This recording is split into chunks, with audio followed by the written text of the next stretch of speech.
that we weren't able to go through spring ball, getting our guys back, the guys that either have played a little bit for us, have gotten some reps, and so kind of just the growth we've taken from the end of spring through summer, you know, the tackling, the pursuit, just the emphasis to play really good defense, completely void of even scheme, just the emphasis in regards to like getting to the football, tackling, angles, has taken a big step, and our coaches have done a really good job. So obviously a lot to still clean up, and through really now 9 practices today, but excited where we're heading. We're going to have younger group in some spots. Some guys have that have played, but they're playing hard, and that's the biggest thing we're looking for. They're playing smart, and so just got to keep growing them. I think people on the outside look at Alexander as like this underdog in some fairy tale story, and he doesn't see it that way in any way, shape, or form. How would you describe his personality, his mentality, confidence? Yeah, I think the thing you love about Tubes is the fact that he works like that, though. He works like he's the underdog, and even now that he's worked himself to be a good player for us, he still works with that same mentality when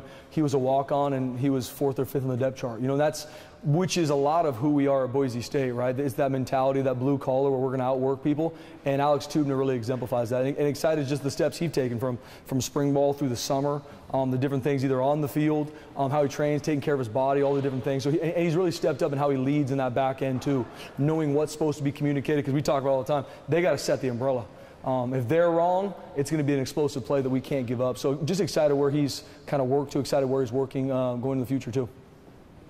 What's Michael Callahan done this offseason? You know, he's worked his way into kind of a starting spot, it looks like. So just what's the work he's put in been like, and what have you been impressed with him about? Yeah, the awesome part about Mike, once again, it's not just him, but speaking about him, is he's been working his tail off for a lot of years, right? He's always been that maybe 2, maybe 3 on the depth chart, but he's been working. Maybe a guy gets banged up, and then he plays a lot in that game, and he's always one of the first ones here in the building, works his tail off. And it's been cool just to see him develop over the years here. And you talk about a guy that exemplifies Boise State, blue collar, tough, always has a smile on his face, and especially up front, I mean, they're fighting their tails off. It's not an easy position to play. We put a lot of stress on him, and it's been cool to see him develop. Coach Schneider's done a great job with him since he's been here. He's playing his best football since he's been on campus. So excited where Mike's going, and he's just that type of kid. Like I said, it's not about him. It's about the team. It's about the defense, and it shows up in how he plays. This is his last year of eligibility, right? Or? That's a great question. With some of the COVID years, I never really know. I think so. That's yeah. What's that urgent? Do you feel like he has an extra sense of urgency, you know, knowing that it's now or never? Yeah, well, I'll be honest with you. I mean, Mike's always been that way. When he was a redshirt freshman, I was coaching D-line, he was the same way. The next year, he was the same way. So it's not, okay, now maybe this is my last year due to eligibility, that now all of a sudden I'm going to have to crank it up because this is my last year, this is all I got. He's always been like that. He's always been working when maybe even people didn't know who he was. In the dark, he was working, and now he's worked himself to where he's playing his best football. What's it like trying to get ready through camp when you know the first game is maybe arguably against one of the best quarterbacks and some of the best pair of receivers in the country? Yeah, you know, for us in fall camp, it's all about us. You know, it's iron sharpening iron, offense, defense. How can we grow together? Because we know what's waiting for us September 2nd. We know obviously the task that's going to be waiting for us in Seattle. But it's all about us, especially defensively. It doesn't matter who you play. If you can't communicate, play with great eye control, get to the football, and make tackles, it doesn't matter. And so we're training our guys to be that way. Those are the habits we're creating right now. So through fall camp, we don't talk about it a lot. It's us growing into who we want to become. And obviously, with some of the guys we've lost in the offseason, these guys continue to step up from spring ball and especially in fall camp to who we're going to be in 2023. Because that's who we are. And so not a lot, obviously everybody knows, and there'll be times, obviously we've done some preseason opponent scout, we've been through different things, doing our due diligence, but we're focused on us. We want to be the most disciplined defense. We want to be a relentless defense. The things that we focus on, we're focused on that. And we know that game's waiting for us. We're going to get to them as we get into closer to the game time. But right now, we're focused on growing ourselves. Can you tell us about the development of the defensive line so far? Yeah, well, especially going in, you know, Jay, at the end of last season, the amount of guys we lost there, right? Either going to the NFL or not on the team. It was a huge position that we were just, okay, who are we going to be? Who's going to step up? Who do we need to bring in? And Coach Nander, Coach Av, done a great job at the front, growing the guys we've had here and turning them into be really consistent players. You know, obviously still a long way to go, but a guy like Braxton Feely, you know, he last year played a couple snaps on defense, got some reps on special teams. He's a true sophomore now, and he's playing really well. Herbert Gums, You know, was banged up, wasn't able to go through spring balls, banged up. He had one of the better weeks of practice he's had since he's been here. You know, so that's just to name two. But it's cool to see these guys that have been here and just to see their growth and development, right? Not just all of a sudden now I'm going to play more, so I'm going to work harder. They've always done this, but now it's their shot, it's their time, and they've stepped up. You could say probably with any player position group on the team, but how much really is that group going to be? Get them to Seattle and see what they can do after, you know, this offseason of trying to get them up to speed. Yeah, well, no question. I think just like anything, someone asks, you know, how are you guys going to be this year? I mean, the beautiful thing about what we do, we'll find out. You know, there's not going to be any objectivity in regards to that. So that's why we're strictly focused on us. It's who are we going to be? What are the things we emphasize? We need to do it every single day. Because even on defense, a play goes really well for us, let's say in practice or in a scrimmage. It doesn't mean that everything went well. It could be an open receiver the quarterback didn't see because the pressure was coming, or vice versa. So I'm very focused on the fact of, like, we got to be the best version of ourselves, which then creates the best version of all of us together. And September 2nd will take care of itself. The games after that will take care of itself. But because we know, once again, we know the test that's waiting for us here in a couple weeks. And obviously, the D-line is the tip of the spear. The first thing we talk about as a standard for playing defense here is stop the run. Obviously, that takes everybody. It's not just the D-line, but they're an integral part. And so their growth and development, especially with some young guys playing that haven't played a lot, has been huge. And they've done a really good job. Coach Shenandoah's done a really good job of it. You gave high praise to Amarion McCoy at your first presser. What have you seen out of him the last 2 weeks? And, I mean, is he in the mix right now to maybe be a starter? Yeah, I think right now, speaking of the Devils right there, you want to stand here when I answer it? No, I'm just playing with you. No, it's been cool to see.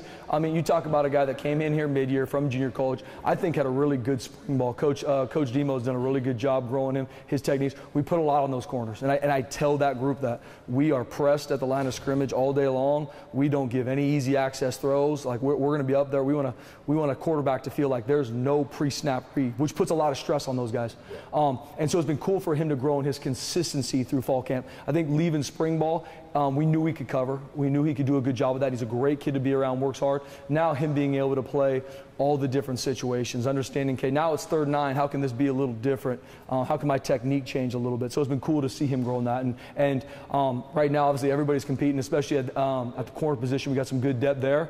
And so everyone's competing to work their tail off, and we're going to use all of them in different packages in different ways. And so he'll be ready. What's when he got here, he was 157. Now he's somewhere between 172 and 177. How have you seen that change the way that it allows him to play, I guess? Absolutely. Well, especially in this game, it's not you're a corner, just go cover, right? They will find a way, as they should, to put corners in the run fits. They'll create different formations where they have to be ready to tackle and make plays in the line of scrimmage. And so you have to build your body to be able to stand up for that. And it's been cool to see Coach Hilgart did a great job with him this offseason, and he's moving better than he's ever moved. The whole group is, especially even Noe Kaniho. I mean, wasn't able to play through spring, was injured. He's had a great fall camp so far, strong. Obviously, we know he's a really savvy football player. He's started a lot of games for us, but it's cool to see him kind of really step up and be able to do a lot for us. So both those guys, when I think guys that weren't able to do maybe a ton. Amarion just got here. It's been cool to kind of bring them into the mix and have them show up and be able to play really well for us. New rule on the clock, more like the NFL where the clock runs on first downs other than the last couple of minutes. What have you noticed from the defensive side of the ball? How do you think it might affect the game? Yeah, I think just in general, we've been looking into a lot of different views of it, and obviously there's going to be less snaps in a game. Not going to affect entirely, obviously, 2 minute because the game clock is going to stop when it gets a first down. But just there's going to be less snaps. The thing we look at it is takeaways. They're always a big part of the game, but you create a takeaway on defense, there's already going to be less snaps. And we're still kind of looking to see exactly what that number might be. But takeaways are going to be a huge part of it. Any possessions you can steal because there's not going to be as many snaps as there are prior to this clock rule. So all those things we're looking at it once again for us. We're focused on us, and we're focused on making sure that we grow our fundamentals and techniques and how we play this game. And a lot of those things, especially for our players, us as coaches are looking into it, but for our players, I mean, win the down you're in, and it'll take care of itself. How often is Noe in the right spot? Everybody says how smart he is out there. How often is he just doing what's right? Consistently. I mean, and that's when I think of Noe, I think of a guy that I can trust. I think a guy who's going to be consistent. Same. I don't come in the building wondering how Noe's going to be that morning, that day. You know what I'm saying? And as a defensive coordinator, that goes a long way. And I love that about him. You know he's gonna do his job. He's gonna know where he's supposed to line up. He's gonna know situation, how that could change. He's gonna know what we're trying to disguise, what we're trying to present. And he's gonna do it consistently. It's not gonna be one play, great job, Noe, one play, what in the world are you doing, right? He's consistent. And not perfect, but he's consistent. And that's something that, especially defensively, is huge. I told you guys all the time, that's the key to a good defense is consistency. Because you can play great for 45 snaps, we play bad for 6, and everyone's wondering why we gave up, 42 points. And that's the part that he does a really good job of, very consistent. What's the best attribute of Andrew Simpson? It's been awesome to see Andrew grow these couple years he's been here, man. It's from when he came in to where he is now. He's always been a very athletic young man, right? Always been very athletic. Has a lot of natural ability in regards to how he can blitz, how he can rush. But it's been awesome to see, DJ Schramm, Zeke Noah last year, obviously DJ now, really take him under his wing and what it takes to prep to be an every down linebacker. And he's done that. Obviously, he's still got a long way to go in regards to his growth, but he's playing at a high level right now. And very proud of him, and he can do a lot for us. He can make a lot of plays because of the ability he has. Now is doing it within the framework of a defense and doing his job, and he can do it at a high level. So it's been awesome to see his growth. Obviously, as a redshirt sophomore, there's still going to be things that we're excited for him to continue to grow in, but it's been awesome to see that his trajectory since he's been here. As you get one more about Noe, as you get older, obviously your jumps or your gains aren't quite as big and you're more fine-tuning things. Obviously, his brother played here. How much do you think he impacts what Noe's about? I think absolutely. I mean, they're cut from the same cloth, and it was cool seeing Kakal out here practice the other day, talking with Noe, and just kind of, I'm not going to say coaching him up, but just talking football, because they're built the same way, right? They're extremely diligent, extremely disciplined, right? They're elite note takers. They always want to be the best version of themselves. And I'm not just trying to just throw praise out. I mean, that's who they are. And that's how they've always been since I've known both of them. They're different in their own right? They're not the same person, but they're similar in regards to their values. They're similar in how they approach football and how they approach life. And from that creates consistency. Because it's not all of a sudden I got to do something different because it's game week. They do that the same way when it's spring ball, practice 1, practice 2, practice 3, and that creates kind of who they are. And so I'm excited for Noe this year. We really are, and he's a guy that we're going to look to put in a lot of different places, and we're excited for that. Plus, new position. It feels like he knows the game of football much more than he ever has in 100%. the past. It feels like he's going to pop this year. Talk about the role that you expect him to have on this team. Yeah, Ahmed, he's had a great offseason. He's done a great job with our strength and conditioning coach. He's moving at a very high level. Now just the offseason push for us with him was just, he's very explosive, can rush, can set edges, playing defensive end for us. Now for him it's, how do I use my ability within the schemes now, Because we put a lot on those guys as well. And so it's where my eye is supposed to be on this play. What's my alignment supposed to be on this play? Not just I want to go out there and play hard and physical and make a play. There's part of that with defense, right? But I got to do it within the scheme. Because if I don't, then I'm going to, maybe one play I'll make, but the other one I'm going to cost somebody. And so it's been cool to see him grow in that consistency. Man, where are my eyes supposed to be? Where's my alignment? What's my initial footwork?